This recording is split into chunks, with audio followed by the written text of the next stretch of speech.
आज से चंद साल पहले अगर आप बात करें तो ये अनथिंकेबल था कि किसी भारतीय लीडर को किसी गल्फ कंट्री के अंदर इस तरीके से प्रोटोकॉल में। अपनी इकोनॉमी को, अपनी कंट्री को लिबरल इसलिए बना रहे हैं ताकि दुनिया के अलग अलग सेक्शन से बिजनेस हब आए और यहां बिजनेस हब डेवलप हो। ये वही यूएई है जो 1971 वॉर में पाकिस्तान के साथ खड़ा था।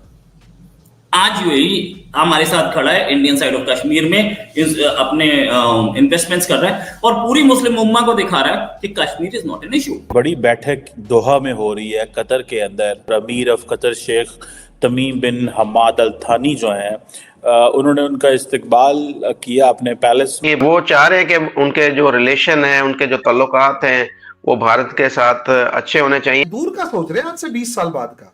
तो इन्हें अपनी इकोनॉमी बचाने के लिए दो चीजें चाहिए। एक, इन्वेस्टमेंट, जो अभी तक पैसा कमा रखा है वो इन्वेस्टमेंट करें। इंडिया दुनिया की सबसे तेज बड़ी इकोनॉमी है जो ग्रो हो रही है, which means it will consume more energy. For Qatar this is an important market and they would really want to continue to have good relations with India. इसके अलावा वो इंडियन लेबर पे भी बहुत ज्यादा डिपेंड करते हैं। तभी आप देखें $100 बिलियन के आसपास जो MBS जो हैं वो सऊदी अरेबिया से इन्वेस्ट कर चुके हैं इंडिया में, और $100 बिलियन के आसपास UAE कमिटमेंट कर चुका है। जो मुल्क भी इस वक्त भारत के साथ जुड़ रहा है उसको तरक्की मिल रही है, और जो मुल्क भी भारत के साथ अपनी दुश्मनी दिखाने की कोशिश करता है, अपनी कुछ इस तरह की चीजें करने की कोशिश करता है, वो जवाल का शिकार हो जाता है। ज्यादा सऊदी अरेबिया और UAE लिबरल दिखाई देंगे, उतना ज्यादा इंडिया के अंदर जो मौलाना बैठे हुए इंडिया को परेशान, मतलब इंडिया के अगेंस्ट या हिंदुओं के अगेंस्ट जहर उगलते हैं, उनका जो टेम्पर है वो डाउन होगा, या कम से कम उनको काउंटर कर पाएंगे कि अब जाओ। जिस तरीके से भारत तरक्की कर रहा है, उसकी इकोनॉमी ग्रो कर रही है, वो उसका हिस्सा बनना चाहते हैं। वो चाहते हैं कि भारत यहाँ पर आकर भी इन्वेस्ट करे और वो लोग जो है वो भारत के अंदर जाकर इन्वेस्ट करें, ताकि ताल्लुकात भी बेहतर हों, और उसके साथ साथ दोनों के जो आपस में ट्रेड है, दोनों के आपस में बिजनेसेस हैं, वो भी ग्रो हों। क्योंकि तेल कब तक चलेगा? तेल ज्यादा से ज्यादा 30, 40, 50 साल बाद तक वो तेल खत्म हो जाएगा। तो इनका जो इन्हिसार तेल के बाद है वो इकोनॉमी के ऊपर, वो अपनी इकोनॉमी को बैठने नहीं देना चाहते, और इकोनॉमी को बचाने का वाहद इस वक्त जो नजर आ रहा है, पूरी दुनिया को नजर आ रहा है। जैसे आपने पहले अमेरिका को भी देखा, आपने फ्रांस को देखा, आपने इटली को देखा, दुनिया के सारे ममालिक ये चाह रहे हैं कि भारत के साथ जुड़े, भारत के साथ अपने रिलेशन को बेहतर बनाएं, भारत के इकोनॉमी के साथ जुड़े। दूसरी मिसाल आपको मैं बताऊं, कतर ने कैसे, देखें, कतर ने आज से कुछ साल माह पहले जैसे वो उन्हें सजा दी थी 8 इंडियन को, तो वो किसी के बहकावे में आकर दी थी। उसके पीछे भी आपको पता है कि कुछ लोगों की, कुछ मुल्कों की प्लानिंग थी कि हम भारत को बदनाम करें, उसके लोगों को ऐसे उनके ऊपर इल्जाम लगाकर सजा दें। लेकिन उसको एहसास हो गया कि मैं गलत कर रहा हूं। उसने अंजाम देख लिया कि मालदीव का क्या अंजाम हुआ, कि मालदीव ने भी इसी तरीके से इंडिया के साथ अपनी नफरत, अपनी दुश्मनी बिला वजह की करके अपना नुकसान किया है। कनाडा ने देखे क्या किया, कनाडा का हालत देखें, अब कनाडा की हालत क्या हो चुकी है। तो जो मुल्क भी इस वक्त भारत के साथ जुड़ रहा है उसको तरक्की मिल रही है, और जो मुल्क भी भारत के साथ अपनी दुश्मनी दिखाने की कोशिश करता है, अपनी कुछ इस तरह की चीजें करने की कोशिश करता है, वो जवाल का शिकार हो जाता है। क्या लग रहा है आपको कि जो मोदी जी का टेन्योर है, ये वाला हो गया लास्ट टाइम जो वो प्राइम मिनिस्टर बने थे, और बल्कि मैं तो पूछना चाहूंगी गुजरात के टाइम से जो एक उनके ऊपर बड़े तरह के जो है वो लगाए एलिगेशंस लगे थे और उसमें से वो निकले, हम लोग भी बहुत क्रिटिसाइज किया करते थे, मैं भी बड़ा क्रिटिसाइज करती थी मोदी जी को उस वक्त।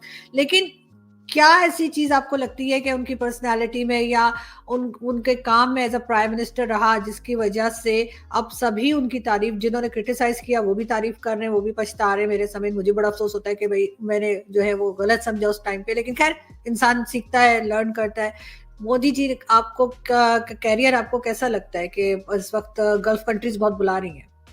आज जो इकोनॉमिक क्राइसिस से लेकर लेबर, स्किल्ड लेबर की शॉर्टेज से लेकर हर चीज से भुगत रही है, वो असलियत में उसके पीछे का वो आइडियोलॉजी भी है। अब इसका नेक्स्ट फेज देखिए, जब ये सारी आइडियोलॉजी आपको दिखाई दे जाती है और सारा सब कुछ दिखाई दे जाता है, तो इसका नेक्स्ट पार्ट ये है कि इन्होंने अपना तेल से जो पैसा कमाया था, आधे से ज्यादा या एक बड़ा अमाउंट पैसे का लूज कर दिया। और दुनिया अब जिस तरीके से, जिस तेजी के साथ इलेक्ट्रिक व्हीकल्स की तरफ बढ़ रही है या गैस व्हीकल्स की तरफ बढ़ रही है, जिससे ऑयल और गैस की डिमांड कम होती जा रही है, अब इन्हें समझ में आ रहा है कि 20 साल बाद अरब कंट्रीज की वो जो पेट्रो डॉलर इकोनॉमी थी वो कहां जाएगी। ये जब समझ में आया कि पेट्रो डॉलर इकोनॉमी कहां जाएगी, तो वहीं से इन्हें एक चीज समझ में आई कि भाई हमें बदलना होगा। पहले तो मोहम्मद बिन जायद और दूसरे उन्हीं के जो यूं कहिए एमबीएस, उन्हीं की फोटोकॉपी कहिए, उन्हीं के स्टूडेंट कहिए, क्योंकि ज्यादातर टाइम या तो इनका एमबीएस का यूरोप में बीता है या फिर यूएई में बीता है, शायद ये रिश्तेदारी में भी कुछ लगते हैं। अब जब इनकी शरण में बीता है तो आप सोचकर देखिए, लिबरल माइंडेड, इन्हें दूर का सोच रहे हैं आज से 20 साल बाद का।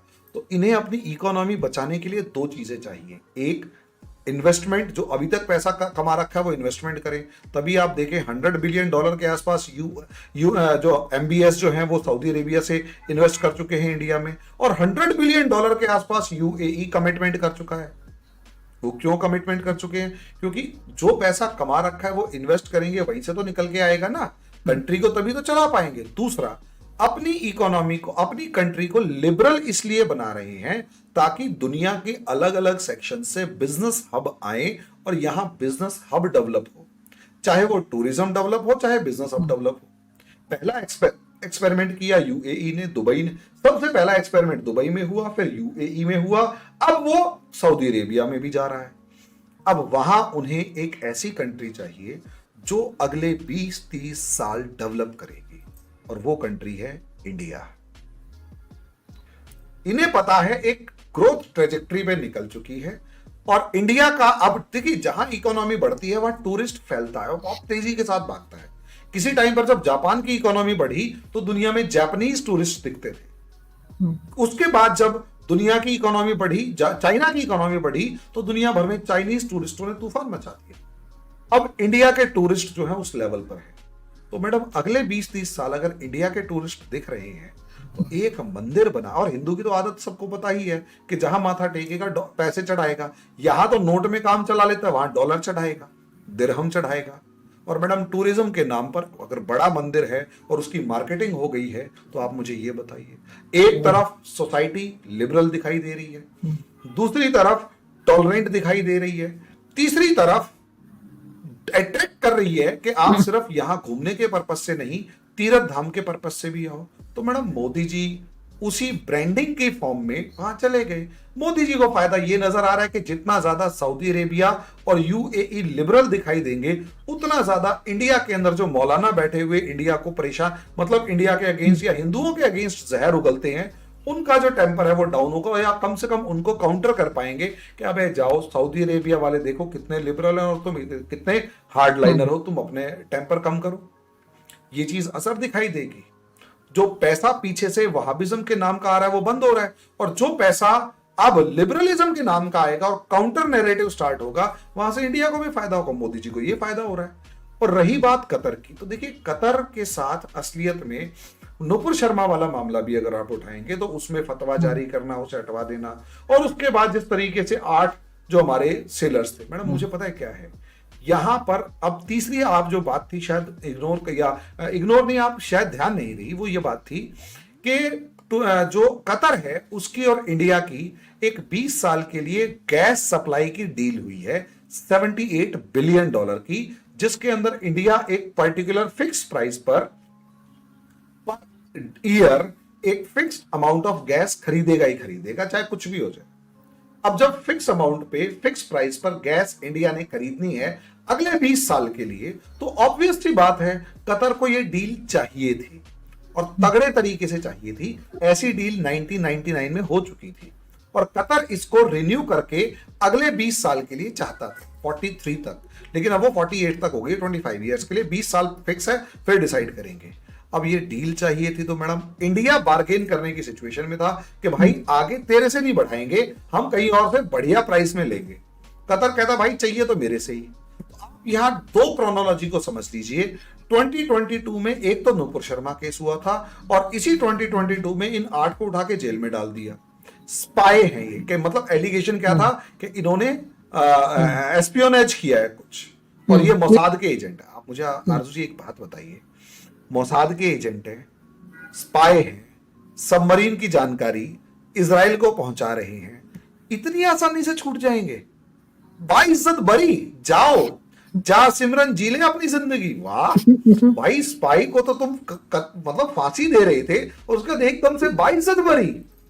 मैडम ये सारा खेल उस ऑयल डील का था, ऑयल वाली 78 बिलियन डॉलर की, और वो देखो छोड़े कब है, 2024 में, डील के साइन होने के 2 दिन बाद ओवर। अब बताइए मतलब खेल कैसा था? अगर वो 8 नहीं आते तो मोदी जी में प्रेशर था कि इलेक्शन वाला प्रेशर क्रिएट कर रहे थे कि इलेक्शन के अंदर तुमने 8 नहीं छुड़वाए, और इंडिया में माहौल बन जाता। तो ये सारा खेल है और जियोपॉलिटिक्स है, और एक डील करनी थी कतर ने, वो लीक कर।